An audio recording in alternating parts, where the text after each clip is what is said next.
되면 우리도 다 탄핵시키면서 그냥 다 마비시키면서 가야 되는 그치, 거예요. 그치. 바로바로 다 법개정하고. 눈에는 눈, 이에는 이. 그럼 10대 2 나오는 거 보면서 사실 좀 굉장히 충격적이었어요. 그게 가장 황당한 일이었어요. 그러니까 그 김명수가 지명하고 윤석열이 임명한 대법관이 있단 말이에요. 그것들도 다 가서 붙었단 말이에요. 윤석열이가 임명한 대법관들이 전원일치로 다 저기를 했고 2명은 공교롭게도 다 김명수가 지명하고 문재인 대통령이 임명한 대법관이에요. 그게 4명 남아 있었는데 하나는 법원 행정처장이라 애초에 재판부가 아니고 하나가 노태학 대법관이 회피한 거고. 그리고 이번 이제 선고 과정에서 보시면 그 조희대 옆에 남자 하나 여자 하나 앉아 있는 게 보였잖아요. 그 사람들이 반대한 사람들이거든. 남자가 이윤구 대법관, 여자가 오경미 대법관인데 이렇게 노골적으로 자기를 임명한 대통령 편을 들면서 이렇게 하는 경우도 없었어요. 사법 역사상. 야, 이거는 그러니까 2명의 대법관들은 분명히 이렇게 하면 안 된다라고 계속 얘기를 했을 거라고 2번 회의할 때마다 그러니까 숫자로 밀어붙인 거야 그냥 10명이. 아 우리가 10명인데 조용히 하세요 뭐 이렇게 지금 한 꼴밖에 안 되거든요.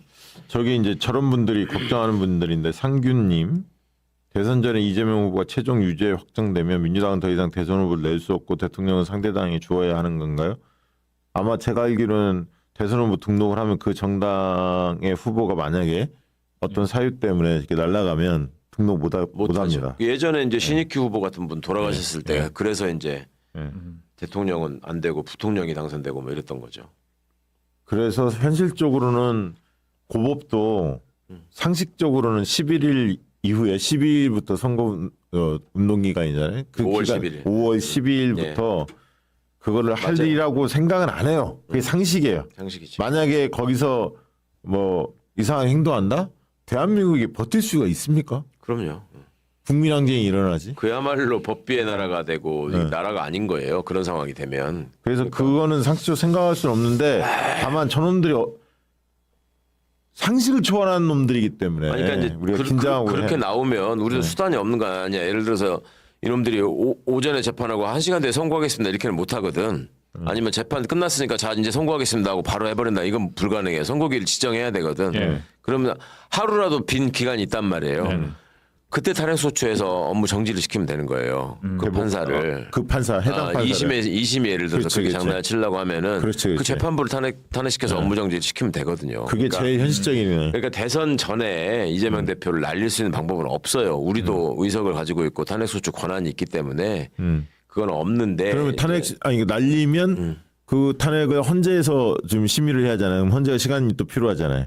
그렇죠. 그렇죠. 그렇잖아요. 아니 상식적으로. 그러니까 그거 하는 동안에 이미 대선은 치러지는 거라서 그러니까 쟤들이 그렇게 노골적으로 나오는 것도 한계가 있다라는 말씀을 드리는 거예요. 이건 되게 중요한 걱정은 해야 포인트네. 되지만 긴장을 하되 걱정하고 우리는 최대한 상식적으로 그간의 어떤 저거를 안 무너뜨리면서 가려고 하니까. 그렇지. 우리는 생각을 A를 하는 지키고 거지. 갔고 그럼 저놈들은 깡패 짓을 한 거고. 저놈들이 노골적으로 총칼을 나오면 들고. 우리도 다 탄핵시키면서 그냥 다 마비시키면서 가야 되는 그렇지, 거예요. 그렇지. 바로바로 다 법개정하고. 눈에는 눈, 이에는 이. 그럼. 여쭤볼게요. 일단 지금 파기환송이기 때문에 다시 고등법원이 무조건 유죄로 판결해야 되는 거는 거기까지는 그냥 정해진 거죠. 꼭 그렇게 법적으로 정해진 건 아니고요. 그럼 고등법원이 다시 또 고등법원이 해봤는데 이건 도저히 아니다. 유죄를 줄 수가 없다. 무죄다라고 해서 또 대법원에 보낼 수 있어요. 그럴 수 있어요. 예. 그리고 그러니까 저도 취재하면서 그런 경우를 한두 번 본 것 같아요. 그 전에 그런 예가 종종 있었어요. 그러니까 고등법원 판사들이 소신이 있는 판사라면 이 문제가 뭐 쉽게 극복이 돼요. 이거는 대법원이 애초에 사실인정관계에 개입해가지고 한 거에 우리는 기속되지 않겠다. 우리가 보기에 이거는 명백히 지금 무죄 추정의 원칙에 반하는 지금 판결을 한 거란 말이에요. 그러니까 소수 의견이 그걸 지적했잖아요. 다른 여지가 있는 상황에서 하나의 관점만 고집한다는 게 말이 안 된다. 그 해석에 왜 개입하느냐 이런 건데 그거를 고등법원이 최대한 소신을 가지고 판결할 수 있도록 해야 되고 그러니까 유도하고 압박해야 되는 측면이 있는 거죠. 그래서 아까 제가 사실관계에 대한 증거나 증인에 관한 주장을 열심히 해야 된다라는 말씀을 드린 거예요. 그러면 이거 배정을 2심 판사 배정은 뺑뺑이로 돌립니까? 그렇죠. 예. 원래는 그렇게 하는데 그 과정에서 지금 이제 조의대 하는 식으로 하면은 그 배당에 개입하지 않는다는 보장도 없거든. 그럼 그게 만약에 혹시라도 식별이 되면은 그럼 바로 탄핵 절차로 들어가야 되고 그러니까 이 지금 조의대의 판결 결론에 따르면 대법원의 지금 10명의 대법관은 그 내용을 통해서 이건 100만 원 이상 선고해라라는 거를 노골적으로 비쳤어요 지금. 그렇죠. 두 가지 사안에 대해서. 그러니까 그 부분에 딸려가지 않도록 하는 문제가 첫 번째는 이 공소기각을 시켜야 될 애초에 절차 위반이 있다라는 부분 하나 하고 사실관계에 대한 대법원의 판단도 완전히 잘못됐다 이런 부분을 최대한 주장하고 또 그런 결과가 나오도록 해야죠. 자, 또좀 예. 여쭤볼게요. 그냥 아주 상식적인 거. 예, 그게 헷갈리는 필요해요, 분들이 지금. 있을 수 예, 있으니까. 이게 통상의 절차 같으면 이제 대법원이 오늘 파기환송을 했는데 고등법원을 갔다가 고등법원에서 판결을 하고 예. 대법원을 와서 다시 확정 판결이 나야 이제 이게 끝나는 거 아닙니까? 그렇죠. 통상은 지금 이제 한 30일 대선까지 한 네. 32, 3일 남았는데 통상으로는 그렇게 안 되죠. 통상으로는 완전히 불가능하죠. 그 기간에 항소심을 시작하는 것 자체가 불가능해.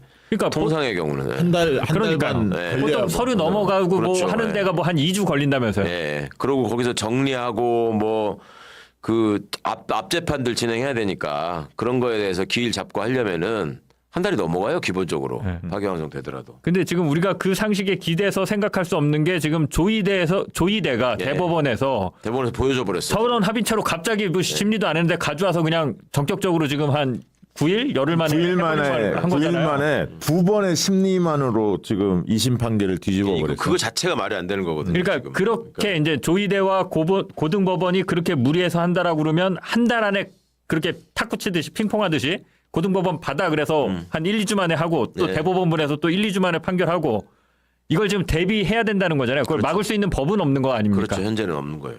그냥 판사들이 일정을 그렇게 진행시키고 싶으면 진행시킬 수 있는 거고. 네. 그러니까 그거를 막을 수 있는 방법은 법적으로도 없고 굳이 따지자면 이제 항소심 재판 기일이 열렸을 때 예. 예를 들면 마지막 수단으로 이제 피고인이 출석 안 하고 변호인도 출석 안 하고 공전시키는 방법이 있어요. 뭐 그렇게라도 미뤄야 되는 상황이죠. 저걸 이제 6월 3일 안에 어떻게든 이재명을 날리겠다라는 의도가 노골화된다면 기피 신청도 그렇게라도 해야 되는데 가능한 거 아니에요? 아니 물론 기피 신청도 하고 아니 근데 기피 신청도 하면 뭐 오전에 기피 신청했는데 오후에 기각하고 뭐 이럴 수도 있는 자들이니까 지금. 그럼 대법관들을 탄핵할 수는 없냐 이런 의견도 있던데 질문에. 왜 탄핵할 수 있죠. 왜 없어. 근데 그렇게 했을 때 그 실제 대법관들에 대한 파면으로 이어질 수 있느냐의 문제가 있잖아요. 그게 거의 불가능하잖아요. 그건 잠깐 직무 정지시키고 시간을 버는 거일 뿐이지. 그러니까 아니 극단적인 상황에 가면 그렇게 해서라도 시간을 벌 수는 있죠. 예를 들면 막 조희대가 압박 넣어서 2심이 빨리 열려. 뭐 5월 중순이라도 막 이렇게 열려서 재판도 안 하고 막 땅땅땅 때려버려.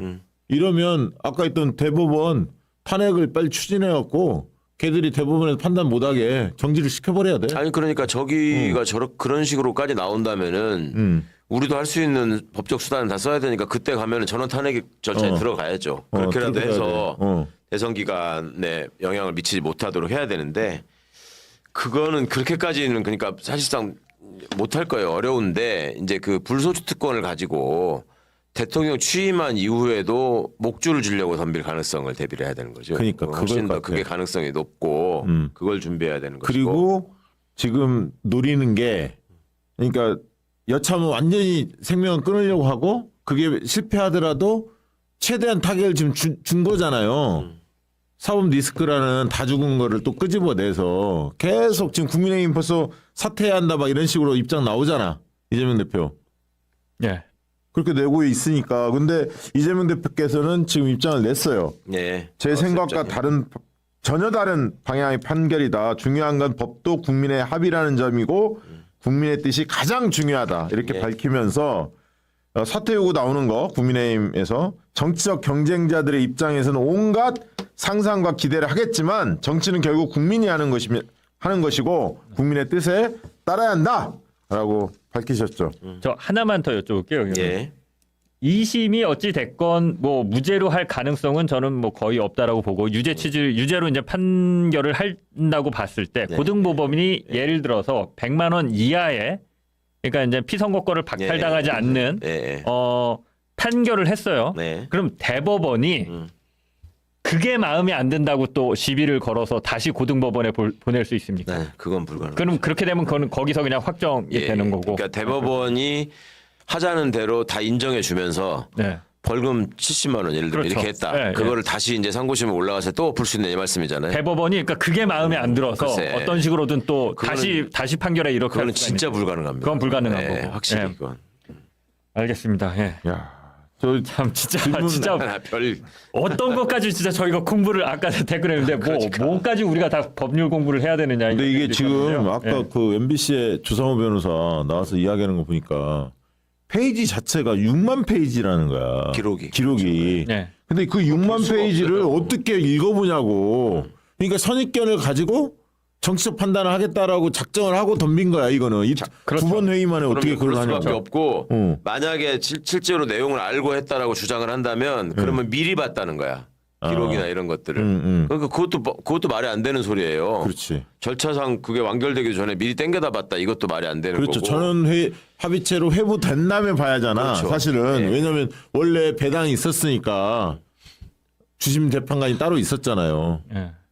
아니 근데 이게 이제 두고두고 이렇게 되면 사회적 혼란이 가중되지 않습니까? 물론 이제 법에 나와 있으면 명확하게 나와 있으면 그대로 판결해야죠. 근데 제가 늘 보면 있는 사람들, 재벌, 대기업 판결이 어떻게 봐주자면 이런 거예요. 부실공사가 드러났어. 아파트를 졌는데 네. 그러면은 원상복귀 해야 돼요. 부실공사 원상복귀는 때려 부수고 다시 짓는 수밖에 없어. 대한민국에 그런 경우 보신 적 있나요? 그게 법적 실익. 그렇게 되면 다 망한다. 이 논리 때문에 혼란이 너무 커진다. 맞아요. 피해가 너무 확산된다. 네. 이렇게 되면 이걸 파기환송함으로써 이게 그러니까 대통령이 이재명이 당선이 된다 그러면 임기 내내 누구누구 그 정통성 계속해서 휘말릴 거고 그 사회적 비용과 혼란, 논란 어떻게 할 것이냐. 그래서 압도적으로 이기는 수밖에 없어요. 이게 사실은 60% 넘겨갖고 압도적으로 이기면 상황에서는. 조용히 해져. 원래. 아니 근데 이 이재명의 발언을 갖고 그 무리수를 두면서 이런 판단을 할 이유가 도대체 뭐냐고요. 난 이재명이 정말 싫어. 이재명이 대통령 되는 꼴은 못 보겠어. 그렇지. 이거 말고는 그걸 노고라 한 거예요. 도대체 네. 아 기존의 사법부가 취했던 관행이나 태도 완전히 배치되는 일을 지금 한두 번 감행한 게 아니기 때문에 지금 장인수 기자 말씀처럼 그거 아니면 이해가 안 가는 상황이고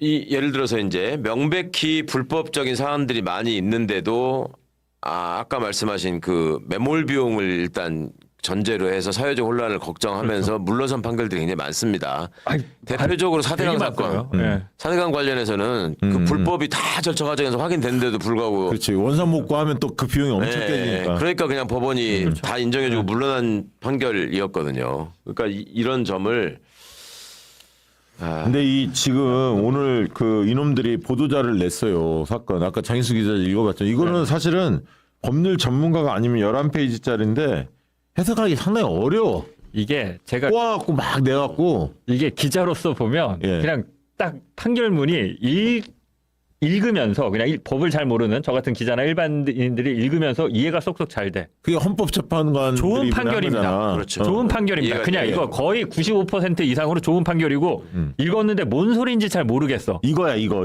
그러면 거의 한 7, 80%의 확률로 그냥 안 좋은 판결일 가능성이 굉장히 높아요. 맞아요. 이게 이제 말장난을 통해서 헷갈리게 하는 수법을 쓴 거예요. 기술 들어가서 쓴 건데. 그러니까 이제 좀 너무나 황당하고 열받고 개탄할 일인 건 맞아요. 대한민국의 법치주의와 민주주의를 완전 쓰레기로 만들었어 이 새끼들이 지금. 그러니까 그것 때문에 화가 나고 당장 우리가 기대했던 이걸로 이제 단단히 이제 더 이상 이제 재판 얘기는 끝. 내가 이제 법 공부하는 것도 끝. 앞으로 나는 투표 근육만 단련하면 돼. 이게 지금 이제 다시 황당해지니까 짜증이 나긴 하는 건데 그리고 손 놓고 당할 수 있는 우리가 그런 지금 수준은 아니니까. 맞습니다. 아니, 그러니까 지금 뭐 저 아무 경우도 없고 상식도 없는 놈들이 무슨 짓을 저지를 줄 아냐 이런 말씀들 하시고 이제 그거에 대해서 분노하고 대비해야 되는 건 맞는데 그러면 저들이 무슨 짓을 저지를지 모르니까 우리는 그때 가면 또 속수무책으로 당할 거다 이건 아니라고요. 아니라고. 그런 상황이 되면은 우리도 물불 가리지 않고 할 수 있는 수단을 다 동원해서 할 수 있고 그게 탄핵소추로 아예 재판을 못하게 정지시켜 버릴 수도 있고 그러니까 법을 바꿔가지고 아예 해당 조항을 없애버릴 수도 있고 네. 참 그런 면에서 정말 총선이 중요했다. 그럼요. 정말 총선에서 그래서 압도적 다수 물론 200석 넘었으면 더 좋을 뻔했지만 네. 그래도 다행입니다. 그래서 최근에 보면 얼마 전에 정세윤 장관 만났는데 정세윤 장관님도 그 얘기 하시더라고. 막 무속 뭐 이쪽에서 이재명 대표 그 막 그 위에서 뭐 이렇게 이런 거 여러 가지 조심하셔야 한다고. 네. 그러니까 뭐냐 별의별 이 위해를 가하려는 시도들이 있을 것 같다. 그런 느낌이 든다는 거야. 그래서 진짜 만반에 준비를 한편으로는 경호, 그럼요. 한편으로는 이 사법부, 이 경호, 그다음에 입법, 그다음에 탄핵, 그다음에 재판 준비, 그다음에 이 여론과 관련한 자료 제공, 예. 뭐 이런 것들 다 이제 준비해야죠. 진짜 생방송한 저희가 뭘까요? 그 느낌도 있네. 그러니까 지금 한번 생각해 보세요. 이게 과연 조이대가 이렇게 한 것이 대선에 지금 본인은 악영향을 끼치고 싶어서 했지만 악영향을 끼칠 수 있겠는지. 그러니까 저것들이 어차피 이재명 뭐 자격 없다 이런 식으로 할 거야. 뻔히 그 얘기밖에 할 게 없는 거고. 그러면 저게 쟤들의 의도대로 하려면 우리 쪽에서 누가 또 대가리 쳐들고 나와가지고 봐라 사법 리스크가 현실화됐다. 이재명으로는 안 된다. 후보를 바꾸자. 이런 사람이 예를 나타났다고 쳐봐. 그 사람이 한국에서 정치할 수 있을까요? 민주당 간판으로? 아니, 그러니까 불가능한 일이잖아 이거. 다행인 게 김동인 지사 아까 수긍했죠. 당연히 뭐 김경수 지사도 당연히 예. 수긍하겠죠. 그러니까 민주당 내에서 경선을 뛰었던 분들이 다들 생각이 같았고 민주당 의원들이 똘똘만 뭉쳐있고 지지자들이 흩어짐 없이 일치 단결해서 싸우겠다는 결의가 높아지면 절대로 저들 마음대로 안 됩니다. 안 되죠. 안 돼요. 아니 그러니까 얘기예요. 그게 그렇다면이 아니고 똘똘 뭉칠 수밖에 없는 상황을 만들었다니까 조이대가. 맞아요. 그러니까 지금 상황에서 요즘에 조금 대선 다 끝난 것 같다는 느낌 때문에 조금 이완된 측면이 지지자들도 있었거든. 사실 진짜 신발끈 그러면 우리 긴장하라고 계속 저놈 새끼들이 하루를 못 쉬게 만드네 저거. 그러니까 압도적 승리를 위해서 참 애쓴다 얘들도. 진짜. 한덕수까지 후보로 내보내주고. 아유 진짜 한덕수는 우리 전북 사람들이 잡읍시다. 전북이죠. 완전히 저거 진짜 밟아버려야지. 한덕수는 땡큐예요. 한덕수 땡큐고 길게 봐서는 조이대가 한지도 땡큐입니다. 이제 이런 걸 통해서 사법부를 우리가 완전히 혁신해 버릴 수 있는 이제 계기가 된 건데 이러지 않았으면 또 국민들이 볼 때는 아이 그래도 사법부는 좀 손대는 건 좀 그렇잖아요. 생각하실 맞습니다. 수 있는데 이제는 저것들은 이제 옛날에 루즈벨트가 말이에요. 루즈벨트가 대통령으로서 이제 뉴딜을 포함한 개혁 정책을 막 했잖아요. 그때 공황 시기에. 예. 그거를 미국은 연방 대법원이 위헌범죄 심사권까지 갖고 있어가지고 거기는 헌재가 없으니까 그때 18번인가를 계속 위헌 판결을 합니다. 그걸 계속 발목을 잡아요. 네. 근데 어느 나라에서나 그러니까 개혁 작업을 할 적에 마지막으로 덫을 치는 놈들은 항상 사법부였어요. 그런데 그때 루즈벨트가 어떻게 대응했는 줄 아세요? 야 그러면 법을 바꿔가지고 니네 지금 대법관 9명이서 앉아가지고 과반이 됐다고 이걸 지금 위헌 결정했는데 내가 30명으로 만들어가지고 21명 더 임명할 거야. 내 사람으로. 한번 해봐. 그래가지고 대법원이 꿇었어 그때. 그 방법까지도 있는 거예요. 대통령이 당선이 되면. 그러니까 헌법에 대법관은 14명으로 한다 이렇게 안 돼 있거든. 아, 규정이 없구나. 헌재는 9명이지만. 야, 그것도 좋은 생각이네. 그러니까 그러네요. 그렇게 해서 함부로 까부면 한 10명 더 넣어버리지 뭐. 그렇게 할 수도 있어. 야, 이거 좋은 방법이다. 그러니까 아니 방법은 우리가 다수 의석을 가지고 있고 대통령을 배출할 거기 때문에 그 방법은 얼마든지 있으니까 여러분들이 막 쟤들이 몰상식하게 나오는데 우리는 또 손 놓고 당하느냐 이런 걱정 안 하셔도 된다고요.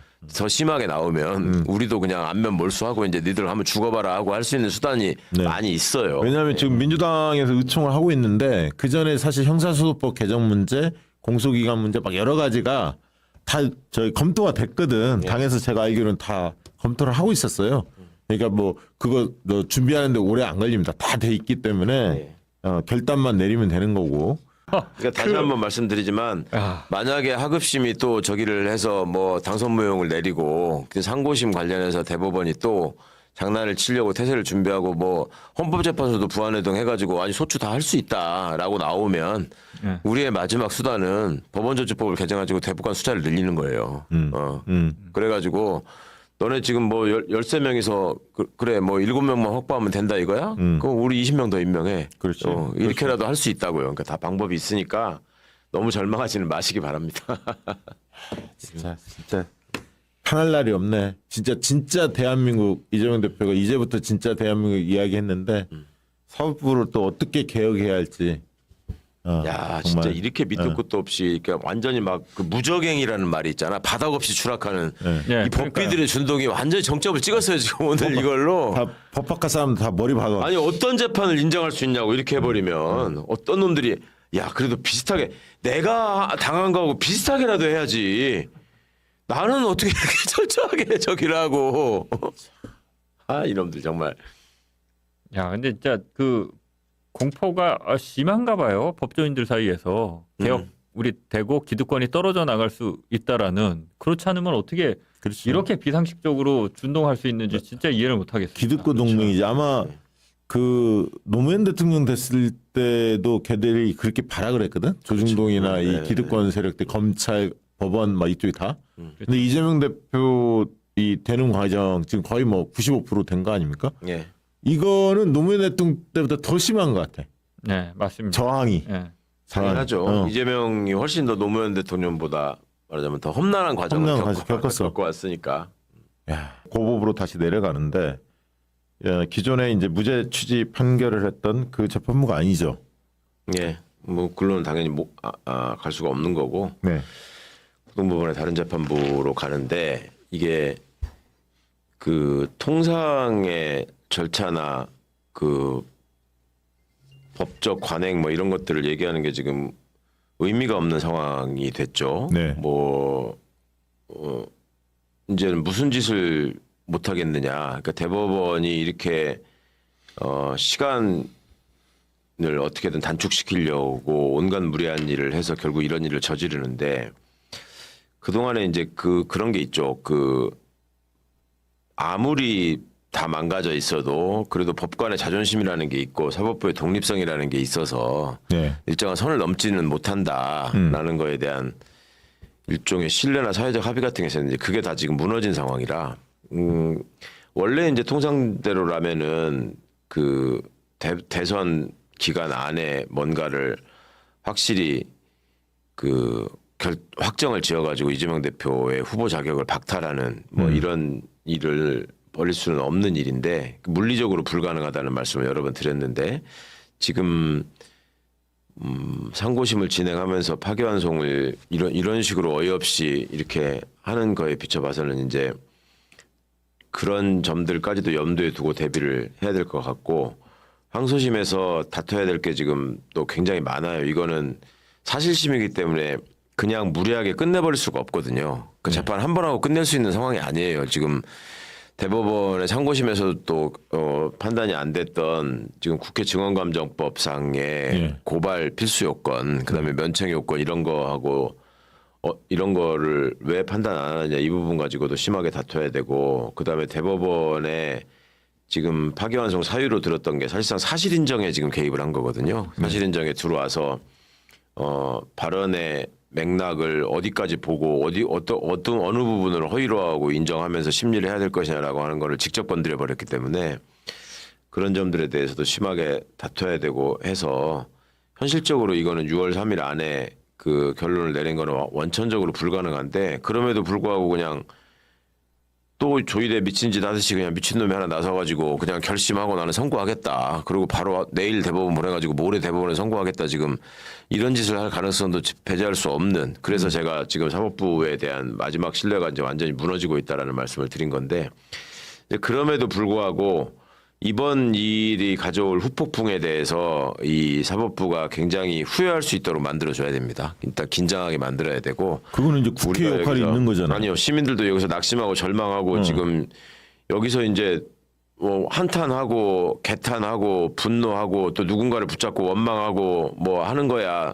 오늘까지는 충분히 이해할 수 있는데 이제 그걸 넘어서서 이런 상황을 그대로 둘 것이냐. 그러니까 여기서 그냥 낙심하고 뒤로 나자빠지면 방금 말씀드린 최악의 상황을 안 끌어낸다는 그 보장이 없는 상황이란 그렇죠. 말이죠. 네. 그러니까 더더욱 목소리를 내야 되고 좀 더 구체적으로 말씀을 드리자면 항소심에서는 무죄 주장이 지금 사실상 의미 없는 상황이 됐단 말이에요. 대법원의 판단 결과가 있기 때문에 이제 그럼에도 불구하고 그 부분을 최대한 주장하고 또 여러 증거나 증인들을 들어가지고 더 다퉈야 될 문제가 남아 있고 그다음에 공소기각 부분에 대해서 그 지금 국회 증언감정법을 정면으로 어긴 면이 분명히 있거든요. 이게 수사나 기소 과정에서 예. 그 부분을 부각시켜서 법정에서는 법정대로 싸워야 되겠고, 그 다음에 저들의 의도에 말려서 뭐 6월 3일 안에 항소심, 그러니까 파기환송심 결과라도 나오게 하려고 지금 조희대가 5월 1일로 잡은 것 같은데, 그렇죠. 지금은 그게 보여집니다. 그 의도는 달성하지 못하도록 하는 게 지금 1차적인 목표가 돼야 될 것 같고요. 두 번째로는 이제 더 이제 향후에 걱정해야 될 측면은 이렇게 해서 결국 파기환송심의 선고 기간이 대선 그 날짜를 넘어갈 가능성이 뭐 90% 이상이기 때문에 이렇게 넘어간다고 하더라도 대법원이 이 사건은 그 대통령의 불소추 특권에 해당하지 않기 때문에 우리가 계속 재판할 수 있다. 지금 조희대 같으면 충분히 그렇게 나올 것 같아요. 그래서 그 그러니까요. 전에 미리 형사소송법을 개정해서 재판을 정지시켜야 될 사유에다가 이걸 추가해야 됩니다. 네, 형사소송법. 대통령 피고인이 대통령에 당선되었을 경우 이런 거를 빨리 지금 법 개정을 해야 되고, 또 그게 이제 개정이 되면 이 문제를 대법원이 헌법재판소에다가 위헌법률 심사를 제청하거나 아니면 고등법원이 또 제청할 가능성이 있거든요. 그게 이게 늦어지게 되면. 그러니까 그런 부분은 또 헌재가 판단을 해야 되기 때문에 헌법재판관 2명의 문제가, 2명은 지금 여전히 문제가 돼 있잖아요. 네, 그 네. 지명 처리하고 이제 확실한 사람으로 헌법재판관을 지명하는 빨리 문제. 임명했네, 그것도? 그래서 되자마자? 그 네. 바로 지명해서 임명을 해야 되는 예. 이제 그런 문제가 현실적으로 빨리빨리 그러면 해야 될 일이죠. 지금 말씀하신 대로 이제 형사소송법 개정은 그 소추에 대한 최 의원님 또 하나 좀 제가 상식적인 거 여쭤보면 예. 이재명 후보가 대통령이 어찌됐건 당선이 됐어요. 네. 대법원 확정 판결까지는 다시 이제 안 나온 상황에서 예, 예. 파기환송 요 과정에서 됐다. 그러면은 이제 방금 얘기한 불소추를 어디까지 인정할 것이냐. 이미 시작된 재판에 대해서는 재판을 계속 진행해서 유죄가 나왔을 때 대통령의 권한을 박탈할 것이냐, 아니면 그거를 멈출 것이냐, 이 논란이 있는데 이거는 이제 헌재가 결정을 하는 거죠. 원래는 헌재가 결정해야 되는데 예. 법의 명문 규정으로 막아놓지 않으면 대법원이 이거는 우리가 판단해서 할 수도 있다. 그럴 수도 있어요. 이렇게 그 가능성이 있기 때문에 지금 조희대 하는 짓으로 봐서는 원래는 그런 해석은 불가능한 것인데 그거는 헌재의 결정을 받아가지고 판단을 받아서 해야 될 일인데 그냥 아니 대법원도 원래 이거 판단할 수 있는 거야. 그러면서 해버리면 그냥 재판을 지들이 계속 한다는 거죠. 예, 그냥 우리가 하고서 우리가 할 거야라고 하면서. 그냥 하면서 선고를 해버리는 거야. 예를 들어서. 그러면은 그걸 되돌릴 수 있는 방법이 없어져요. 그러니까 그 일을 저지를지도 모르는 놈이라는 게 지금 확인이 됐기 때문에 형사소송법 그러네요. 빨리 개정해야 된다고 하는 거죠. 네. 당에서 그간의 상고심 전원 합의체가 어느 정도의 기일을 가지고 진행돼 왔는지 그런 통계도 좀 내서 네네. 발표할 필요가 있을 예. 것 같고요. 그 다음에 항소심으로 이제 파기환송 기록이 어떻게 넘어가고 항소심 재판부가 어떻게 지정되고 그 다음에 그 지정된 재판부가 어떤 움직임을 보이는지를 굉장히 주목을 해야 되고요. 그 전에 미리 지금 이제 형소법 개정을 말씀드렸지만 선거법 개정안도 마련을 해놔야 돼요. 거기에 지금 이 허위사실 공표에 관한 예, 조항 예. 자체를 바꿔버릴 수 있거든요. 그거는 소급해서 적용을 해야 되기 때문에 그 방법도 있어요. 그러니까 마지막에 이제 그걸 가지고 시비를 붙을 수 없게 만드는 방법. 그러니까 낙선자에 대해서는 적용 못한다. 예를 들면 그렇게 할 수 있는 방법도 있고, 그러니까 그런 법 개정까지도 민주당이 이제 준비를 해야 되는 것이고,